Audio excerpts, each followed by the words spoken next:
అక్కడి నుంచి ఎకనామిక్ అడ్వైజర్గా ఎదిగి డిపార్ట్మెంట్లో ఎకనామిక్ అడ్వైజర్గా పనిచేస్తున్నాయి. ఆ తర్వాత మనం చూస్తే ఆయన ఆర్బీఐ గవర్నర్ కావడం, అదేవిధంగా డిప్యూటీ చైర్మన్ ప్లానింగ్ బోర్డు కావడం, యూజీసీ చైర్మన్ కావడం, ఇలాంటి అనేకమైనటువంటి ఉన్నతమైన పదవులు, అది పబ్లిక్ పాలసీ విషయంలో కావచ్చు, లేకుంటే ఎకనామిక్ పాలసీస్ కావచ్చు, ఇవన్నీ కూడా ఇన్వాల్వ్ అయ్యి ఫైనాన్స్ మినిస్టర్ అయ్యాడు. ఫైనాన్స్ మినిస్టర్ అయినప్పుడు ఈ దేశంలో మన కొత్త ఆర్థిక పరిస్థితి అందరూ చూశారు. ఆ రోజు మనకు కావాల్సినటువంటి ఇంపోర్ట్ చేసుకోవాలంటే ఫారిన్ ఎక్స్చేంజ్ లేని పరిస్థితిలో ఎకనామిక్ రిఫార్మ్స్ తీసుకొచ్చారు. ఒక దిశ నిర్దేశించారు. అదే కాకుండా దేశానికి దూరదృష్టితో ఎకనామిక్ రిఫార్మ్స్ తీసుకొచ్చి దానివల్ల ఈరోజు మనందరం మాట్లాడుకునే భారతదేశం గ్రేట్ నేషన్ అవుతుందంటే ఆ రోజు ఆయన తీసుకున్న రిఫార్మ్స్. ఆయన ప్రధానమంత్రిగా మీరు చూస్తే అతి ముఖ్యమైనటువంటి 4 పబ్లిక్ పాలసీలు తీసుకొచ్చాడు.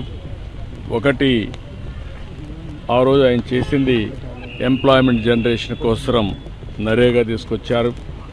రైట్ టు ఇన్ఫర్మేషన్, ఈరోజు మనందరం కూడా ఇన్ఫర్మేషన్ ఏది కావాలో తీసుకుంటున్నామంటే ఆ రోజు రైట్ టు ఇన్ఫర్మేషన్ తీసుకొచ్చారు. రైట్ టు ఎడ్యుకేషన్, కంపల్సరీగా చదువుకోవాలి, ఆ విధంగా రైట్ టు ఎడ్యుకేషన్ తీసుకొచ్చారు.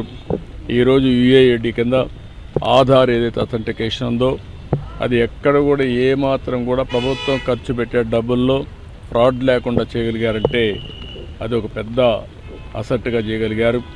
ఇలాంటి వినూత్నమైన పాలసీలు తీసుకొచ్చిన వ్యక్తి మన్మోహన్ సింగ్ గారు. ఎవరికి కూడా ఈ గౌరవం దక్కదు.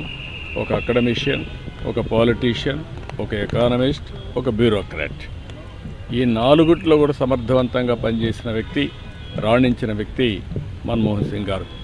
అలాంటి వ్యక్తి ఈరోజు మన దగ్గర లేకపోవడం చాలా బాధ, దేశానికి తీవ్రమైన నష్టం. కానీ ఆయన ఐడియాలజీ శాశ్వతంగా ఉంటుంది. ఆయన ప్రారంభించిన రిఫార్మ్స్ శాశ్వతంగా ఉంటాయి. ఈ రిఫార్మ్స్ని ముందు తీసుకుపోవాల్సిన బాధ్యత ఈ దేశ ప్రజలందరిపైన ఉంటుంది. అది తీసుకుపోతామని తెలియజేసుకుంటూ అందరికీ నమస్కారం.